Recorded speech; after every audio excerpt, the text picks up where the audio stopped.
Midday check-in. You already know. Midday Java. Pour it up strong. Half the day gone, but we still on. Midday Java. Talk that truth. Fuel for the grown. Spark for the youth. Sun high grind, live city on go. Deadlines, headlines, what you need to know. Health, wealth, culture, power. Real conversations every hour. Sip slow, but the message move fast. We're building the future, not stuck in the past. Community rising, voices louder. Midday Java, energy power. Midday Java, pour it up strong. Pour it up strong.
Good afternoon, everybody. Good afternoon. Good afternoon. Just a quick precursor to, especially for those that are on Instagram. I got in a little bit of trouble yesterday because some folks that watch only on Instagram let me know.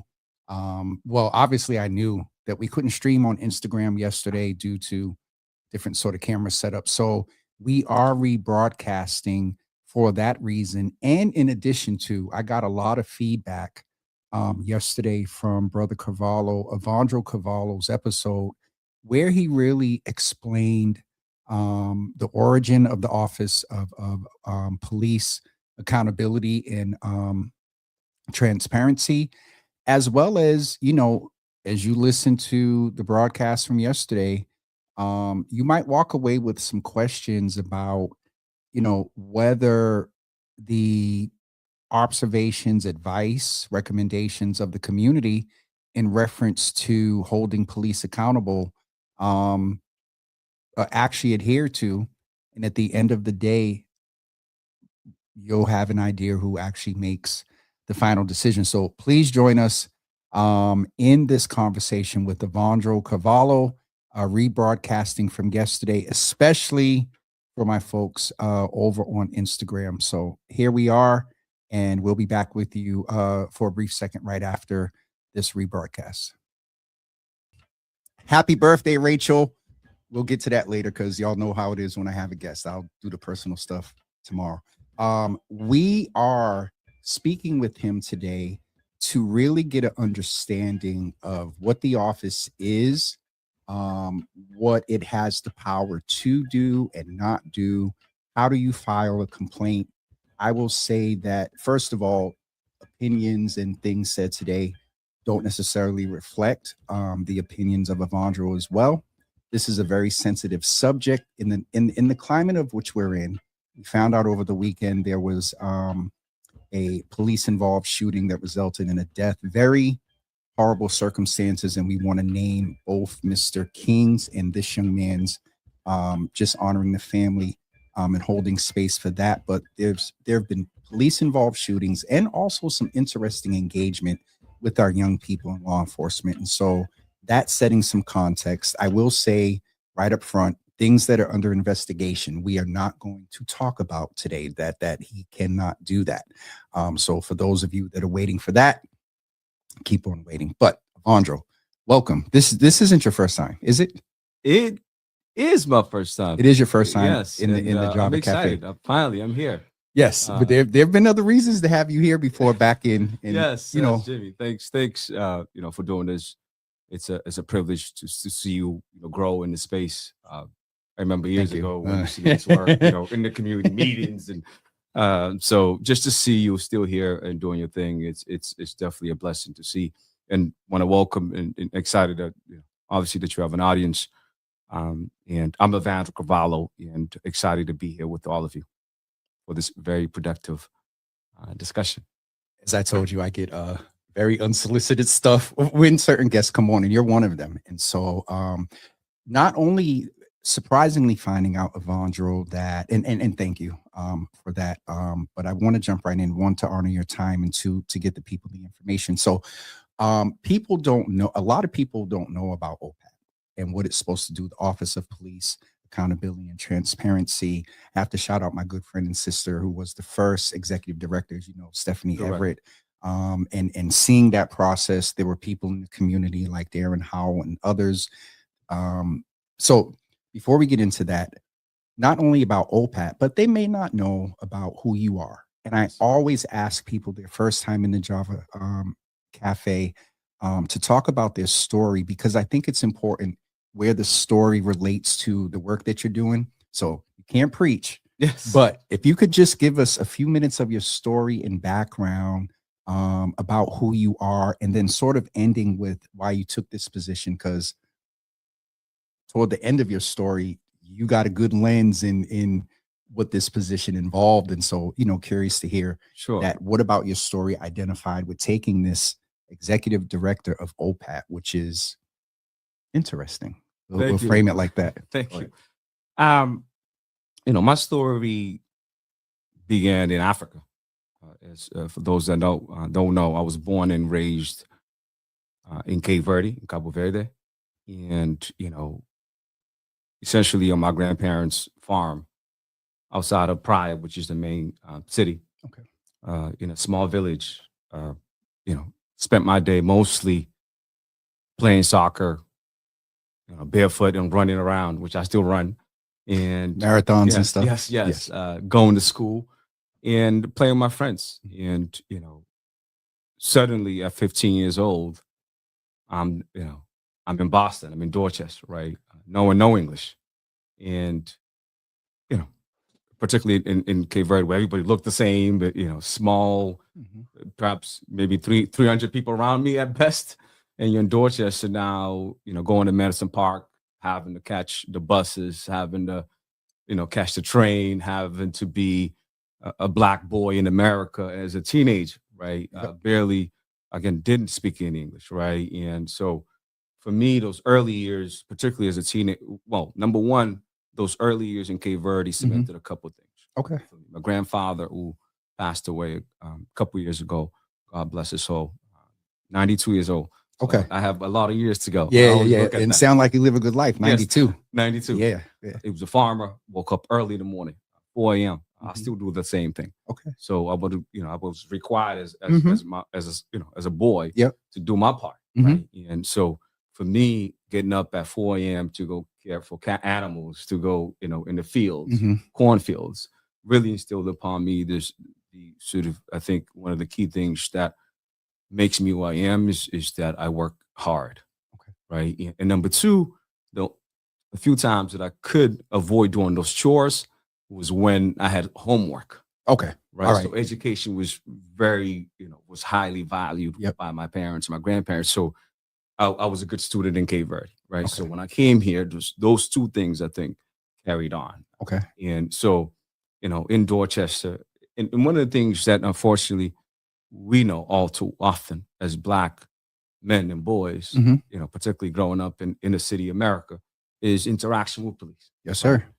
And for me, in the 90s, I know many call it the Boston Miracle days, but perhaps from a teenager point of view, I didn't always see that. There needed to be something crazy for a miracle to take There you place. go. So I'm saying, yeah. There you I go. hear you. Right. Yeah. So, and I won't go into some of those details. Perhaps that's a different story. Mhm. But I have many interactions with police, and Okay. And along that time, a lot of this is when within the Cape Verdean community, particularly violence, I Yes, think sir. was mid 90s. Yep. To early 2000s. Mhm. And so friends that I hung out with, and perhaps we weren't always doing, making the best decisions. Mhm. Many of them deported to Cape Verde. Ended up, at least one of my best friends, Denis, ended up going to Cape Verde and got killed in Cape Verde. Others, deported. Others going to prison. So for me, my mother in particular never gave up. My mother was in the U.S. already, working 2 to 3 jobs just to feed the family and pay rent. Right? Yep. And in fact, my first job was cleaning offices with her on Back Bay. Right? Okay. So, and I had a great teacher at Madison who helped me, saw some things in me and pushed me to college. So I ended up going to UMass Amherst, which UMass, and then Howard Law, Howard University School of Law in Washington, D.C. Okay. And honestly, that was the school I wanted to go because I wanted to be, sort of Thurgood Marshall. One of the things I did at UMass was study African American studies. This is not where you sort of becoming a young man, 18, 17 and plus, right? Where you 20.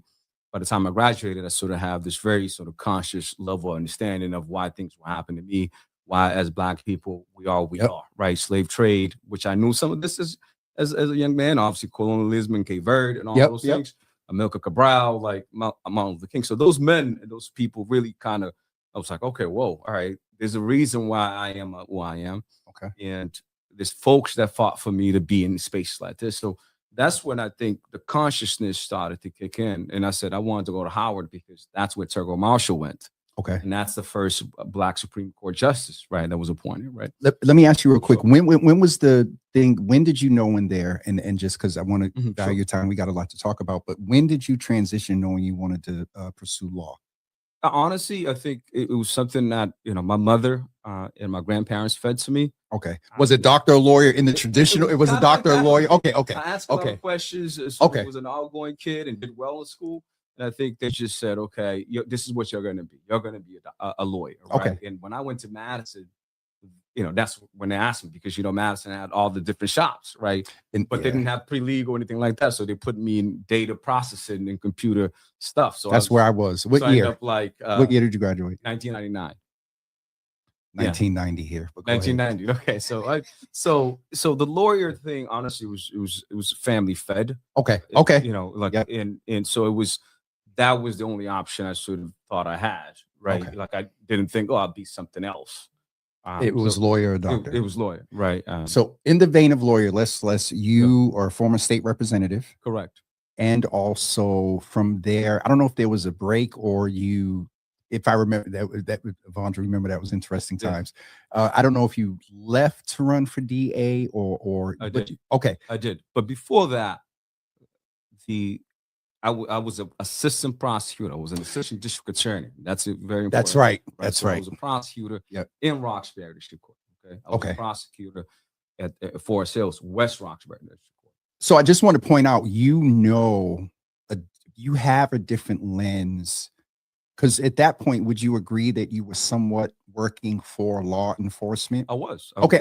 Very close to the police, which again is something you would never, as a teenager, never anticipated that. Oh, well, listen, Right? but I think to bring things up to date, I needed people to know the story, but then also make that correlation between the fact that you kind of know you're not a law enforcement officer, but you know both sides. You were a prosecutor. Correct. So you understand.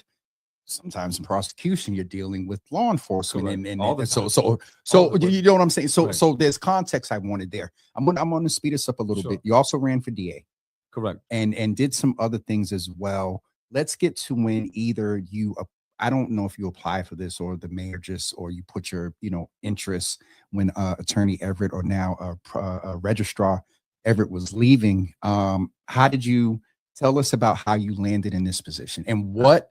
Based on your history, knowing I'm sure you watched OPAT in its origin, in its inception, what made you how made you land in this position? I think when I was a prosecutor, because I had inside look of the system, I wanted to change it. That's why I ran for state rep. Okay. And when I was a state rep for approximately 5 years. 90% of what I did was criminal justice related.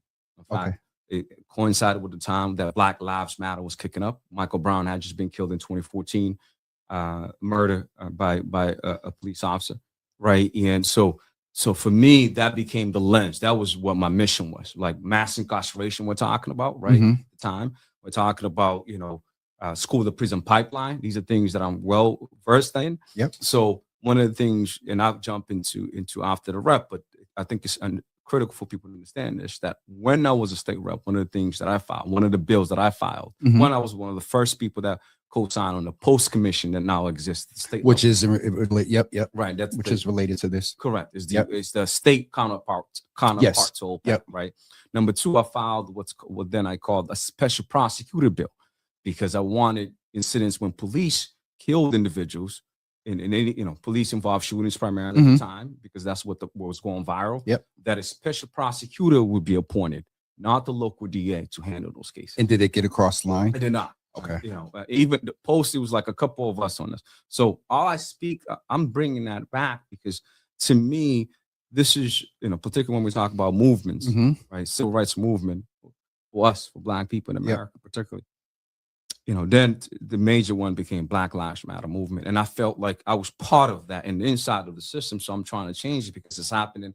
Black men are being and women are being killed throughout the country as I'm a lawmaker, right? Yes, so sir. I got to do something about it, right? So fast forward to George Floyd, right?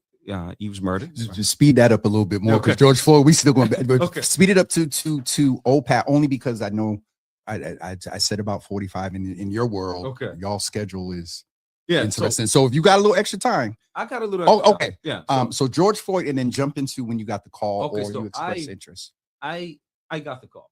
Okay. Yes, Okay. I was not. Again, got the call. Let's just be plain, from the mayor. Yes, and Okay. her team Yep. and others, because Stephanie had left and they had some Yep. struggle finding someone to fit that could do the job. Yes, right. And so they called me, and I knew the job was going to be hard. I knew, because I was part of that movement, right? I knew that it was a hard office and the ordinance was hard to implement, right? I knew that BPD, being one of the first, if not the first, law enforcement in the country, as they often say, that And that its the system- origin, let's just, while we're educating and you're academic, in its origin, what was BPD founded for? well, to keep property, Keep property and well, property as in human living There you go. property. Yeah. Okay, okay, go some ahead, of that, sorry. to be honest, I sort of some of that, it's hard to sort of pin, but it was just to kind of control people, right? In a sense, right? And largely it's because of On the people. plantations. But go ahead. Yeah, right. So you're going way. This you're going way back, and we can. But I'm saying I- BPD okay. was over here, so Yeah. it's harder to sort of connect immediately to those things. But the history's there. Right? Yep. Enough of it. Yes. Correct. Sir. Yep. Right. So, but so for me, I didn't right away look at it. But I also, when they called me, I took a hard look at it, and my wife, the conversation we had around it, because as you said, I had ran. For Hold on. In the whole story, Yes. you didn't mention the wife and how many kids. So you gonna 3 kids. and what? 3 kids. Fix that. 3 kids. There you go. Right. So I mean, that's why I wasn't looking at that job. I had been elected. I had run for office. So I was, I was enjoying being a father. I was, coaching my kids. I was available on the weekends and nights. So I was enjoying that space, which Okay. we all need. Yep, right. yep. So when they called me, though, my wife said something that was very important to me at the time, because I really struggled with whether I should take the position. Was that if not me, then who? Right? Why did you struggle? I struggled because I was enjoying being a dad. Okay. And I That's sort fair. of was intentional about, I had been at debate stage. I had been in community meetings. I had been a beacon. Yep. I had been in the community meetings after community meetings. I was enjoying this phase of my life. I had entered into my 40s. I'm running a lot more now. I got fitter. So I was sort of just kind of enjoying this new phase that as an individual, as a man, I was going into, right? Which is just being a family man. And I knew as soon as I came into this position, all of that would be going away again, right? Okay. So Which what now- made you take the jump, knowing all that? Because I knew that, for me, this is my purpose. Right. It was sort of, okay, you didn't get DA, but you got this. You need to be involved now. This is where you need it. Okay. Right. So there's that sometimes in life, which is, I ran for DA. So that didn't land. It's sort of, okay, let me do this other thing. Right. But I also was sort of not looking to continue in this path, if you will. But sometimes we run from our callings, if you will, right? You should say your passion that you talked about earlier around criminal justice and Correct. whatnot was sort of reinvigorated because you were given time to be a dad and okay, so you got the call, and how long have you been in this It'll be position? 2 years next month. Okay, Right. if I were to, I usually start off like Yeah. this. If I were to ask you to describe OPAT in whatever multiple contexts, one context. If I were to ask you to describe OPAT right now with one word, first word that comes to your mind is what? Civilian oversight. That's 2 words, but I get you. That Okay, civilian.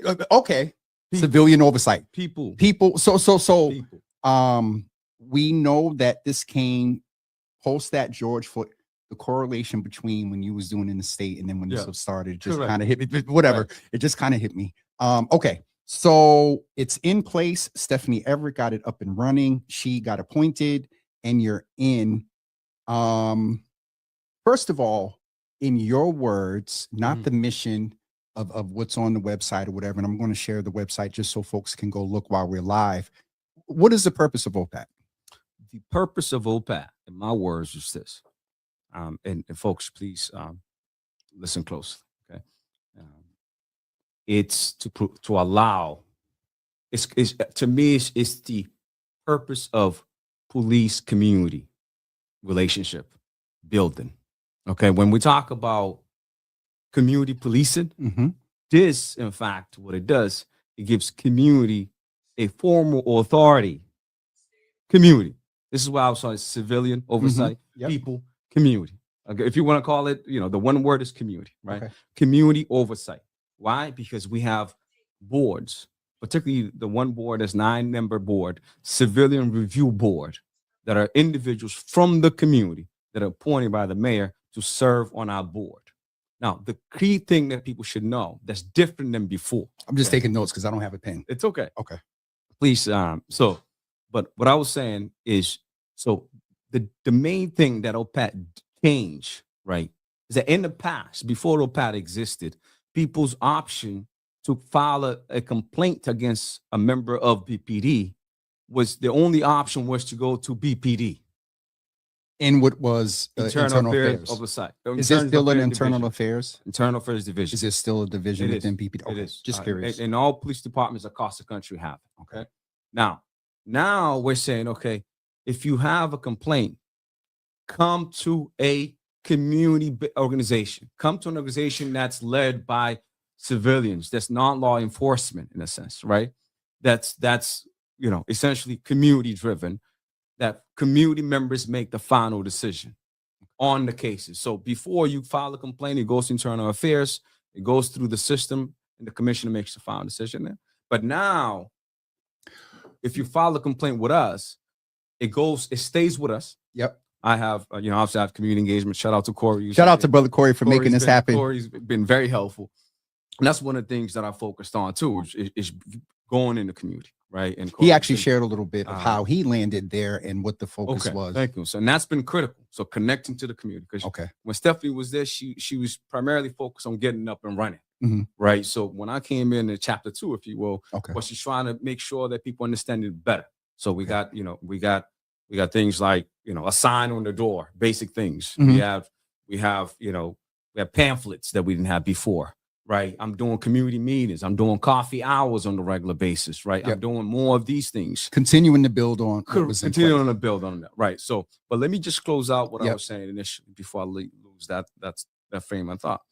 Now, so when people file a complaint, and how do they file a complaint? They can come to our office. 2201 Washington Street in Newbern Square. 2201 Washington Street. Yep. They can go on our website. Okay. Folks, the website is actually in the comments. Thank you.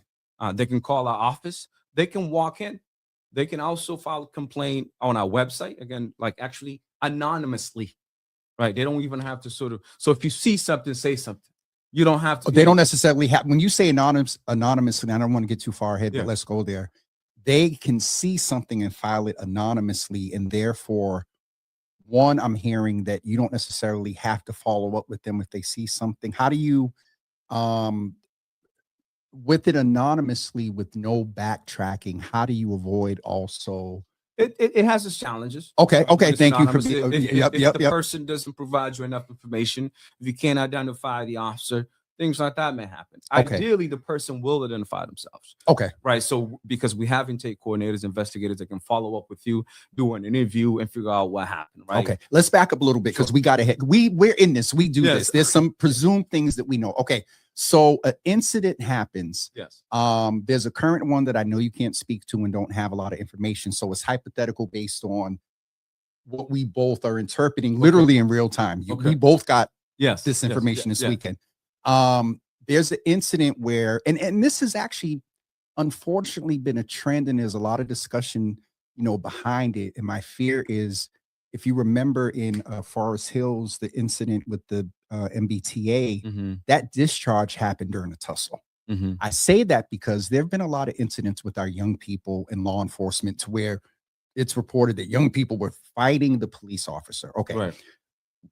In a situation where the young people feel, and we got phones and stuff today, that they were done wrong. How do young people or let's really bring it back simple. You mentioned a website. Correct. They go on the website, put their information. Ideally, if it's not anonymous, they're putting their contact information. Correct. They're describing what happened. Correct. Do they have the ability to upload a video or just narrative text? I believe they can upload a video. Can you double check on the site and see if they can upload a video? Or actually, I can go to it real quick. We have an intake form. You have an intake form that they fill out. The other thing is that once we get that information, particularly if the person identifies themselves, we then, my investigators are trained to ask you if you have a video. So even if you can't, post it right away, right, you can call our office and say, or send an email, right? So there's ways. So you do an intake. Correct. They get an investigator, or is there a triage before they get an investigator, or is the investigator the triage? No, so there is an intake.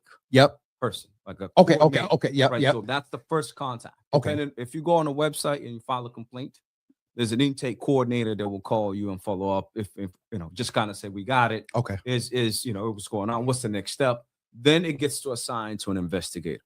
Okay, does that make sense? Yes. Okay. If the intake person deems, or just that's the process. Well, obviously, there's some basic jurisdiction stuff we have to establish. Okay. We provide oversight over the Boston Police Department. Only. Right? Correct. Only. Right. So we have stuff which we can help people with, submit it to post commission. And Corey's trying to show you something there. So you do have the ability. Thank you. You do have the ability on the intake form to upload a video. Exactly. Okay. So if you have the video, upload it. Right. So they intake, they get assigned an investigator. Can I ask, what is your ideal turnover of intake and being contacted? From the time they finish the intake and when they get that first contact, what's your ideal turnover time versus what you got an idea of happening right now? It's, my thing, I push this on my team all the time, right? We need to be cognizant that people, memories are lost, videos are lost, right? So we try 48 hours, right? Okay, that's your ideal time. Yes. Sometimes it may take a week, depending on the situation. If you can't find the person, but I'm quick to sort of, particularly if people email me directly, right? Okay, it's sort of boom, you just pass it, make sure this person is contacted. Customer service to us is paramount. Okay, because people come to us because they want to be seen and they want to be heard. Absolutely, right? And it takes. I thought you were going to say this, but it does take for some. I think in this climate, in past, it does take a certain level of courage. Correct. To pursue this, because there is this, sometimes perception that that's law enforcement and they're just going to, get away with stuff. And so, I just wanted to name that people make time and take courage to fill that out and follow up on something that happened to them. So they get an Go ahead. The one thing that you remind me to say there is that we are independent of the Boston Police Department. We do not, we're an agency of the city. Okay, we're going to go there in a minute. Okay. I want to get the folks through the process, and then we're going to go into some of the other stuff that I'm sure what we can talk about. So they get an investigator. The investigator contacts them. Ideally, they have a video or whatever. I'm familiar because some folks reached out to me about and I was in your inbox. Yep. A year or so ago. You were. So a year. Great thing too, because having people reach out, if you know somebody that knows somebody, if you don't feel comfortable, that's how we get things done as well. Like I saw your name in there. I think there was a city councilor involved. So those things, as government agencies, those all matter. They do. They do matter. Not to interrupt you, but my thing is that person, and this, they had a connection, and we still had some, back and forth. So what I want to ask in that vein, what surprised me was that there is a number that is assigned to each case, correct? Correct. Is that number assigned by numeric intake, more or less. and Correct. then how do you determine what case? Because I think you have a public meeting, or you have the commission meeting. How do you the board prioritizes based on allegations and severity, or is it simply by case 1, case 2, case 3, and they just go through them numerically? How do they? It's a combination of both. Okay, right? all right. We are. It's as a former prosecutor, I say this way: is the case ready too? Right? Is the person ready? So that's a benefit we have with having two attorneys, Stephanie. Having attorneys in that position. Correct. Okay, cool. Because we want to get the evidence. The person, sometimes it may take a few months to do it. Sometimes it may take longer. If the person is sick, if the person's out of town, or we can't identify the officer, whatever the case may be. So okay, it's case by case. Case by case. But if everybody has anything, has everything, it would more than likely go in a numeric queue. Correct. Okay, but ideally, you want the case to be as solid as possible when you present it. Correct. Okay. Because here's why, right? One, the key thing to folks to understand is this is where the community people in community, right? As I said earlier, I don't make the final decisions on those cases, right? So we do an investigation and we put it before this board. So again, CRB, we call it. It's Civilian Review Board. Yep. All people from the community that are on this board, and they come in. And we almost like it's an administrative hearing, we call it, right? It's a process that happens at OPAT. It's largely public. We then put the case, we'll have 8 cases, and the board will come in. We'll need to have a quorum, right? Yep. And they come in and listen to the cases, right? That person, the person that made the complaint can come in and talk. The police officers can come in and talk. If there's witnesses, they can come in and talk. If obviously, largely right now you have body cameras, they'll review the reports from BPD, any cameras from, ring cameras from outside and things like that. So we present the evidence to the board and they vote. Question is the board considered the IAOP members? So good question. Number one, there's 2 boards. This is sort of I'm glad we're going through it. Oh, there's a CRB. There's a CRB. Thank you. Yep. The other board is IOP. For short, it's the Internal Affairs Oversight Panel. Remember earlier when I said that people traditionally and still today can go to BPD to file a complaint? Yep. They go to Internal Affairs Division of BPD? Yep. Now, which used to happen in the past as well, they still can appeal to us for review once it goes through the BPD system. So on one hand, you can come directly to us. Okay. CRB, Civilian Review Board. Yep. On the other side, if you can go, you can still go. So you can. What I'm learning from you is OPAT is not the only option. Correct. It's the internal affairs, and if I'm hearing you correctly, you can go through the internal affairs process and then still IAOP through you. Right. So once the thing that's when you go to internal affairs at BPD, yep. Then our process was sort of like this. Yes, off of it. So then it'll take time. Yep. For it to finally come on the top end, if you will. Okay. And at that point, then you have 14 days to appeal, essentially. And the appeal is done through the IAOP. Correct. So okay. Then we got you. So at that point, the key distinction is that in that case, we are not investigating the complaints. We are reviewing the investigation that was done. Let's just note. Correct. That was done internally by BPD. Correct. Right. And we're reviewing for 2 things to determine whether it was fair or thorough. Okay. Right. So, and we can say we disagree or agree with them. Right. Yep. So those in this board is 5 members. The Internal Affairs Oversight Panel is 5 members, largely lawyers. Judge Leslie, I'm sure was the first chair of it. Now is Attorney Fugate, who 40 years as a criminal defense attorney. I just want to say that both I put the link in the comments, and the current Civilian Review Board members. And also the IAOP members are on the website if you want to know that. And then OPAT Commission, you can also get the notes and things from there. Okay. I just wanted to make sure that folks knew that. Let me just wrap it up. We're not. Okay. We're almost there, but go ahead. Okay. Wrap up that process, because please. You keep saying commission. So every time you say something, accuse me of the next information. Okay. The chair of each board. Yep. Boards, the chair of each. Yep. Along with me. Yep. We are the OPAT Commission, and I'm the chair of that. Now, what that does, it's a 3-person commission made up of IOP leadership, CRB leadership, and myself and yourself. Okay. And I'm the chair of it. That is where when people talk about subpoena power exists. So we can subpoena, which we did, transition, which we just did, for the first time a few months ago. Are you allowed to say around what or no? Yes, I mean the cases. It's the CRB cases that I was talking about. So they're public CRB cases. They're public CRB cases. Those cases though are still pending. Okay. So I can't talk on those understood. Cases. Yep. But what I'm saying, and many people probably read this too. When I took the job, this has been one of the things that people talk about.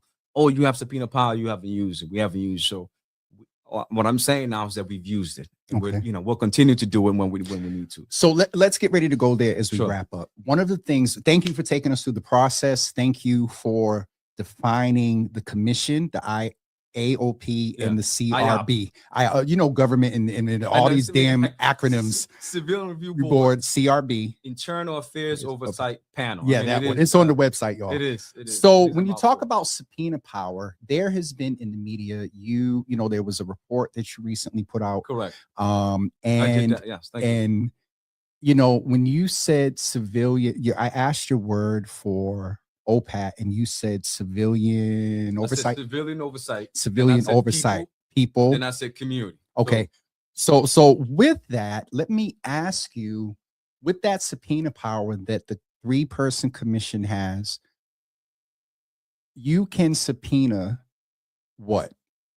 Actual officers to testify and come before what would be like, does it function like a grand jury? I had one of the questions. No, it functions like remember the CRB with the Civilian Review Board? Yes. Where there's a hearing. Yes. They make the decision on what happened. Yep. It functions like coming to court to testify on your case. Now, is that done just with the 3 commission, or is that done with the CRB? The CRB? So it's the subpoena power is done away from the Right. I just thought it was the 3 commission that can the 3 commissioners. Yes, sir. We are sort of the overall agency. Yes. Yep. Right. We have the authority to create regulations that we're doing. Yep. Right. So that's the overall, right? Okay. Because of 2 boards represented in this space, right? Yep. So it can't technically subpoena somebody to come testify in front of the commission. What I'm saying though, that the first time that we used it, and likely the space that is more automatic, is it comes to ask people to come testify before the CRB. Okay, because gotcha. That's where the investigations are mostly going to. Okay. The investigations do not go through the commission. Okay, but the commission is the one that has the power to subpoena for the board. Correct. Got you. Okay. Right. So you all subpoena, and there's been things in the media, Evandro, that leads me to ask at the end of the day, as much as this is community and power and things like that, you make a recommendation. Let's say you subpoena and you find that there was incorrect, too aggressive, lethal, in some cases, behavior that lethal would be handled in another. But let me ask you this as a side note, just a thought. Lethal cases or cases that are in the DA's office, does that automatically take that out of your office? More or less. Okay, more or less. So, even if it's filed and it winds up making it to the DA's office for whatever reason, weeks later, your jurisdiction is kind of. Here's the key factor. We do not do criminal investigations. Okay, you do investigations around procedures and protocols of the police department. Misconduct, rules broken, and things like that. Disrespectful. Say that. Look in the camera and say that again, so people know exactly. So people understand this. Okay, we do not have the authority to do criminal investigations. That's the district attorney's office that does it. What we do procedures violations, rule violations, people being obviously abuse of force, right? That are non-lethal or non-lethal criminal. Does an automatic discharge remove it from your I would presume a discharge, meaning that a gun went off from a police officer in a file complaint that, let's say someone got shot. I'm kind of answering my question as I'm asking. That automatically goes to the DA's office because somebody got shot. That wouldn't have anything to do with your office. Okay. Right. So sorry. So what happens is, obviously a lot of this is happening right now. So that's also something to highlight. Yes, sir. Because I OPAT, right, has the no DA, even like the first time that we've had sort of somebody charged in it was 30 years. Yeah. 1991, right? So as a system, right, criminal justice system, and Yep. OPAT is in that space, Mhm. right? It's first time that's happening. So a lot of, we look at, I'm looking at ordinance and trying to figure out where and what we can and cannot do. So Okay. a lot of this, which is good, right? When you make laws, right, and create laws, which I'm privileged to have done some, is then you have to execute it. And, execution then shows you what we did right. And where there are loopholes There you go. that weren't gaps. gaps that weren't in the peer review at the time. Let's just frame it like that. Correct. Okay. So let's speed things up a little bit more. Sure. So you clarified what you do. We went through the process, and then you talked about subpoena power. And in that vein, I want to ask that so you make investigation is found, something went wrong. You then do what? Recommend to the police commissioner? That's correct. Via the 3-person or any at that point is it could be CRB, IOAP. It's execution by the office, by me and my team. Okay. So I send a letter to Commissioner Cox with recommendations. right, and a report too. And right? a report. Right. So recommending based on the report. Actually, I should say this. There's a step that we missed. Okay. Thank you. The board, the CRB, particularly, I'm just focusing on that because the investigation is yes, over sir. here. Yes, sir. Okay. They not only determine whether something happened or not, they also make recommendations as to the outcome, the consequences. I was going to say penalty or the Penalty. okay. Okay. So if it's suspension, if it's desk duty. Correct. We haven't done those, but it's usually like oral reprimand, starts with oral reprimand to suspensions to complete fire this person. Has there been anything that comes before? Because while you're investigating, presumably an officer is still functioning, correct? Correct. Okay. Correct. The that's interesting there based on the allegation. And I know you don't make the rules, but I thought that I wanted to ask that while if an investigation is going on for 6 to 8 months, that officer is still active. Right. In the worst case scenario, after those 8 months, you found that case, the officer was blatantly just too aggressive, racist, 6 to 8 months, other people had become victims. Okay, so then you make a recommendation per the report. Yes. And recommend CRB does though. The CRB the does community those. members. Yep. Okay. They do that, and then you execute, as you said, it Right. to the commissioner. Correct. Does the commissioner have to go with your recommendation?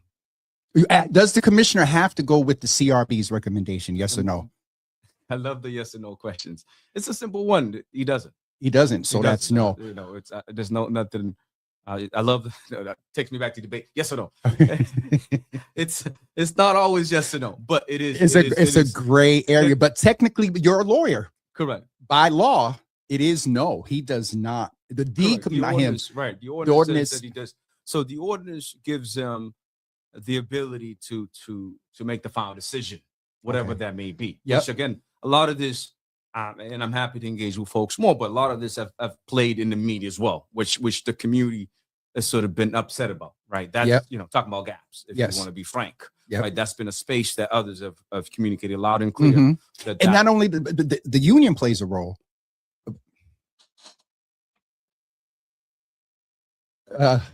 With where I'm not gonna mess with you, but I'm saying that behind the scenes and whatnot, there's stuff that we know that goes on with pressure and things like that or whatever. So he didn't say that, I did.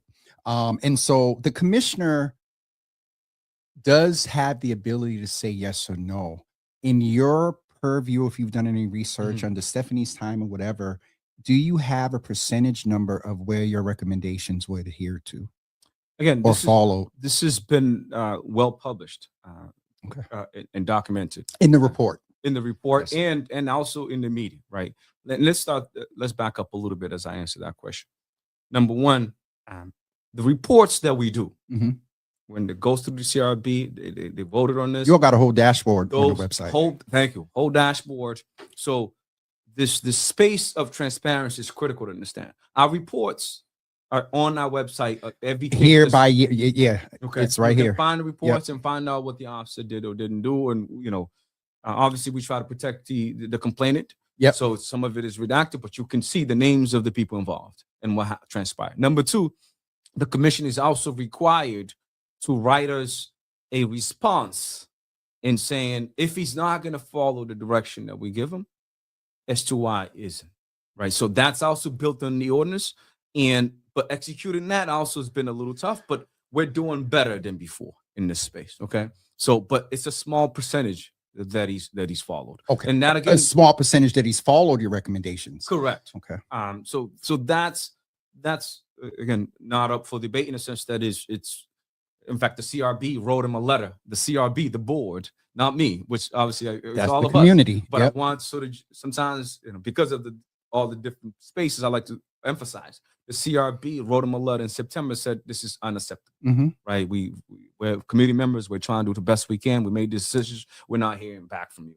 He wrote a letter back. So we're in the space of right now where again we're executing and we're pushing our Yep. authority, and we're seeing gaps, and but we're also moving forward. Things are moving in the right direction. Progress is good. Progress is good, and sometimes, unfortunately, when you get in the community, and I take the hits in the community. Mhm. I've been doing it for decades. It's okay for me to do it. That's why I take these jobs. Mhm. As I said before, that was one of the things because now you're back in the community, which I love doing it, but it's not always easy to be in those spaces. Now, and I'll say this: that's been, and I get the frustration in the community in terms of how things are moving slow. Mhm. And I all I can say is that as the leader of this agency and my team, we're doing the best we can, and we're pushing. We're pushing. How far does your push go? Because is there another level at which the commissioner may write back and say, "This is why I'm not doing it"? Is it finality then? That's the finality. That's in This- the ordinance. This board doesn't have the ability to go to the commissioner's boss or anything. I should say as well that the reports Yep, are also sent to the mayor's the mayor office. and the city councilors, okay, as well, in a sense. And so that's So the report. I'm sorry. The commit. Let's say you make a recommendation. The Mhm. commissioner responds and says X, Y, and Z as to why he's not following it. Does his letter back to the board also go to the council and the mayor as well? Those actually do not. Why but not? They go on our website. And perhaps that's a step that we should take. I was going to say, Yeah. is that something that Henry Santana, maybe have a conversation with Henry Yes, yeah, that's something to do. because The other they thing- should be made aware that because at the end of the day, when you say, and I hear your heart, I'm not Yeah. pushing back No, against no, what I you say. When appreciate you that. say commission, when you say community, civilian led, and things like that, after going through the courage of submitting, going through the process, uploading the video and whatnot, you found through your cadre of professionals that something happened. That decision and letter that goes back that does not go with that, that's not community. Yes. I And agree. I think that that's where we need some level of accountability, either through the council or does post, and this is questions in real time, does post-op have anything to do with your It office? doesn't, but we're establishing that process. Like an IGR sort of approach. with Yes, open- yeah. yes and no. Like I actually know Enrique who leads posts, and Okay. he and I have been in conversations and talking behind the scenes in terms of what how things are going. And I'll highlight one thing since you brought this issue up. Yep. Right? Again, it was in the news ton up and for 6 months or more. Okay. And so there was one case, this is perhaps the most serious case that we had, where the allegations was that the officer essentially punched a young man with a weapon, with his firearm. Mhm. He was chasing him and punched him. Okay. We determined that the officer, we had a hearing before Yep. the CRB. Yep. And the CRB recommended the officer is fired. Okay. This, again, the letters to the commissioner, and so all of that came on the website, and the media got wind of it, and somehow too talked to the family and others. Mhm. So it became a thing as to why, right? So what I'm saying is that people often forget this transparency side of things, that you can now find information, that like our meetings are the commission meeting, which I should mention to folks. It was one last week. There will be one on Thursday at the Groveville Library from 3:30. Can you get me the, 5:30. if you do a flyer? If you do a Yeah. flyer, give me the flyer and I'll post Right. it. Okay. So those meetings. Okay. Those meetings. Send me the JPEG. JPEG. Those meetings are all public meetings. Media are. I've had meetings with Fox News right here, the Globe's right here. So people are watching. The community members are coming to watch this meeting. So the transparency side of things pressures the system as a whole to react and to move. Right. So I think that's often discounted in amongst all this. So I wanted to highlight that because this case really kind of highlight how, though he can make the final decision, he still has to answer for it to us, but he also still has to answer for it in the members of the public. And as you alluded to, the mayor as well as the city councilors, right? So there is at least there is potential, whether currently they get the commissioner's response back or not, for there to be another level of appeal to either through the council and or the mayor, possibly when the commissioner doesn't go with your recommendation. The other thing I wanted to ask, and I'll let you go, is that by procedure, with where you can answer this, if there is a officer that winds up getting a different level of investigation, either through post-op or through the DA's office, is there automatically an inquiry into if there were cases with OPAT? Meaning if another investigative body, a little bit big jurisdiction. Yes, it's not automatic. It's not automatic. Because here's why. OPAT is a city law, right? So it doesn't mandate anything to other agencies, right? County or state. or right. However, they've been asking us. Right? They do DA's ask office, OPAT yes. if it's a Boston police officer. They will ask OPAT if there are active or resolved. Has there been any investigations to said person that they're investigating? Correct. Okay. And I think largely, to be honest, the defense attorneys now know that we exist. They come on our website. They asking for information. They want to get the information beforehand. So as a it's called Rule 17 motion, which is sort of just forcing the DA to get information elsewhere that they may have. So there's methods to get this, is what I'm saying. Okay.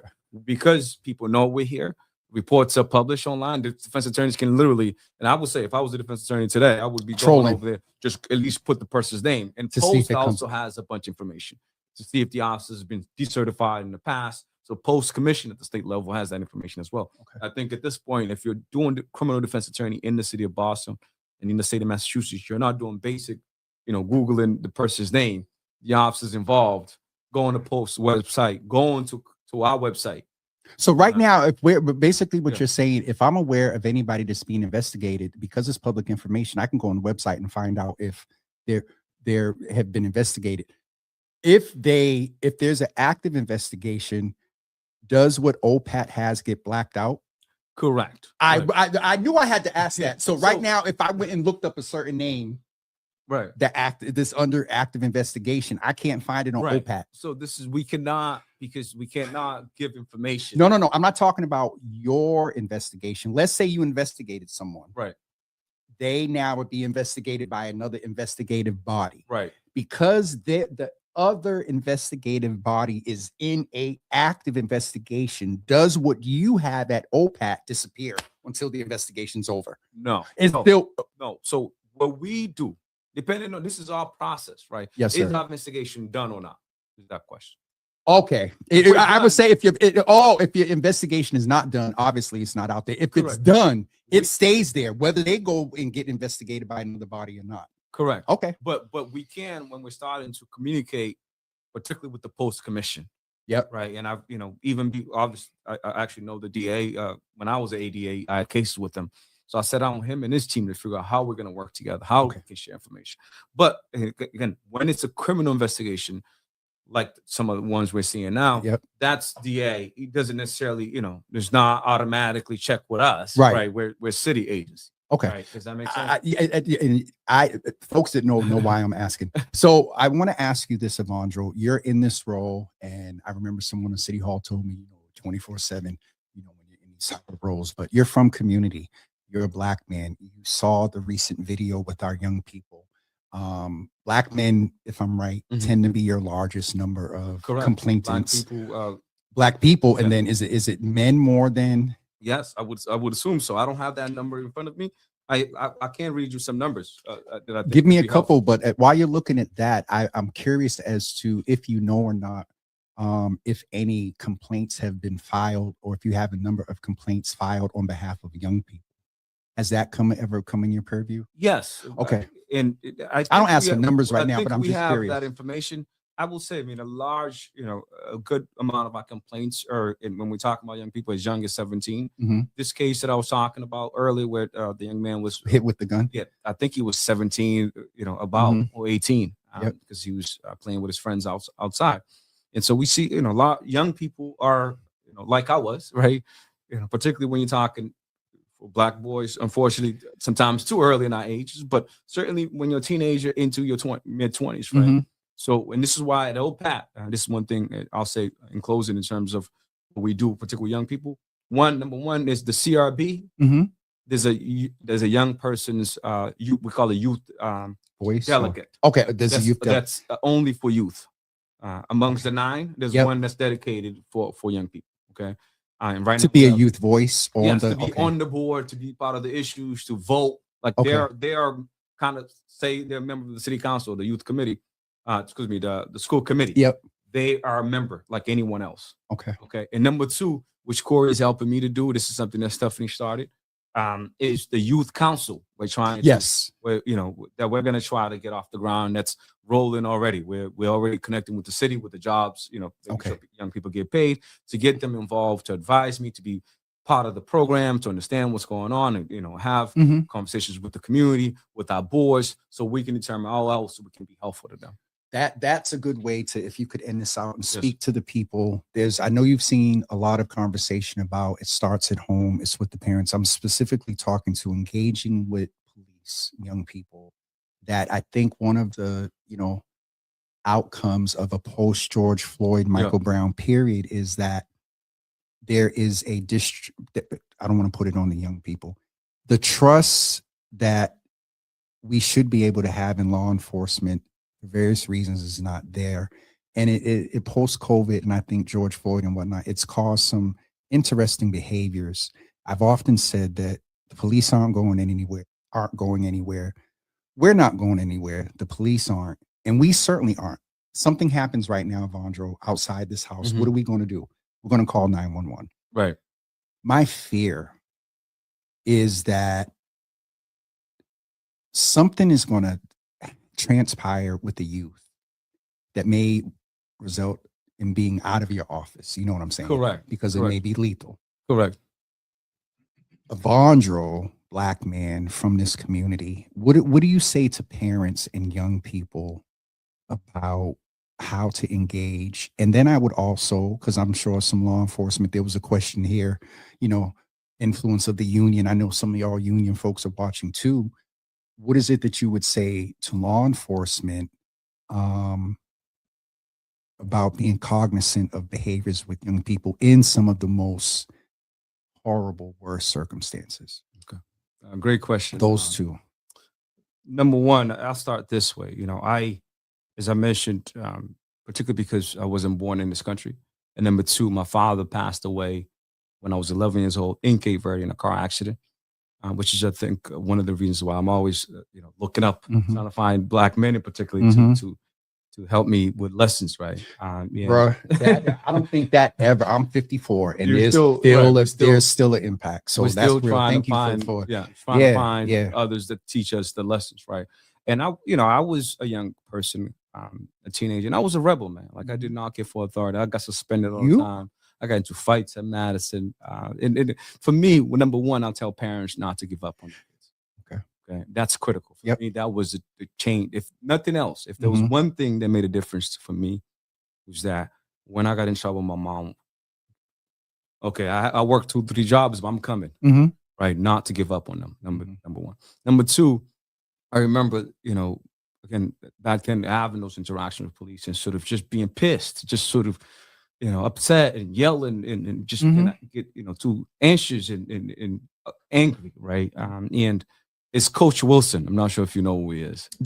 Coach Dennis Wilson. Okay. Yep. And I had talking about history. I had American history with them, and at Madison. Okay, and he gave me the talk. Okay. He's the one that talked to me how you behave with police as a black boy. He said, and this is my message to young people. At the end of the day, OPAT can come in later. DA can come in later. But in the moment, decisions that you make as a young person, it's your life mostly impacted. Right. So, and that's not just you're not just alluding to at worst death. Correct. It's forever being in a system and okay. I just right. So and I know some people may push back on this, and I was a young person that pushed back, right? But he said, yes, sir. If you felt wrong, you can take it up later, but not try to escalate. Like he taught me de-escalation as a teenager. Yeah. Right. Just calm down. Right. You feel wronged, but literally, as you just alluded to, sometimes your life can be taken away, and that's all you have. Right. And number two, which often happens in our community too, then you get you're getting arrested. Right. Now you're in the system. You're in the system. And once you're in, and once you're in, and so for me, that was the conversation that really kind of calmed me down. And then what would you say to law enforcement about, it's so interesting just to ask because in the back of my mind, I'm like, oh, everything is, sort of that blue sort of thing and whatnot. But what is it that you would say to officers that may tune in or watch about, engagement with the community period? The critical thing is engagement, you just said, right? It's actually engaging people in the community, right? And understand, and particularly, and that's one of the things that's positive, I would say, as someone who, and I'm sure you can relate to this, is that a lot of the officers in our community now, they're not the officers from back in the day. Oh, no. Okay. You see, Cape Verdean dudes and women. We see women and like Sky and Nora and right. I forgot the sister's name. Curling. Yeah. Many canoe. Like there's so many people, right? Yes. So, and for me, that's important because I didn't grow up with that. No. Right. So, all we had was officer, and that was in my 20s. Remember Officer Donut? Yeah. He passed away from YPP. There were like a few you would see. So that changes the dynamics, right? Because a lot of the folks that are coming up, right, that have been in the system for a long time too, are folks from the community that you grew up with and going to college with. It's kind of like when I became a prosecutor, right? Folks, like when somebody came in with a case from a fight in Madison Park, which I did many, I knew to be like, you got context. Exactly. I'd be like, exactly. That context. Right. I'm glad you said it. Right? Yes, sir. Yes, sir. So having people within the system that, listen, they may say Wendover, all this, but I was on bus 15. I wasn't Wendover, right? Like, and it doesn't mean, it's a dangerous job, right? It is, right? So it doesn't mean that, that you have to be 100% like, all of a sudden change who you are and be like the super friendly person, but you have that context and channeling that is critical. Knowing that decision you make sometimes is life or death, right? Not just for but for the officers. For the officers too, right? As we see, yes, right now, many die on the line of duty, right? We see those things, right? So, and their families that they go back to, right? So it's a community, right? And so both sides, we have to do the best we can.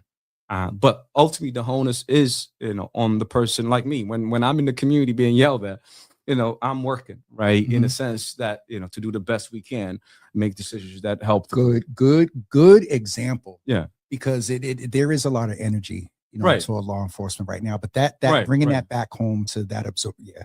So I used to have to absorb some things. Brother Evandro, we are about 5 minutes over time.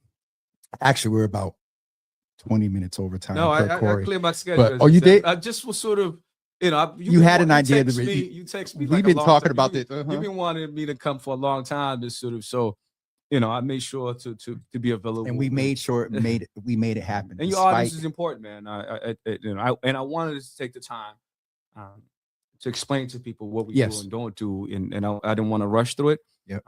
And let people know who I am and why, why I do the work that I do too. So for me, it's very personal. This work is very personal, sir. I know the intensity, I can't hide it, right? But also I'm an attorney. I got to make sure that I'm doing things the right way, follow procedure, follow process, read the laws, Yes, sir. right? And, talk to my God, and just figure out how to best be the man that I can be for the people. This was good.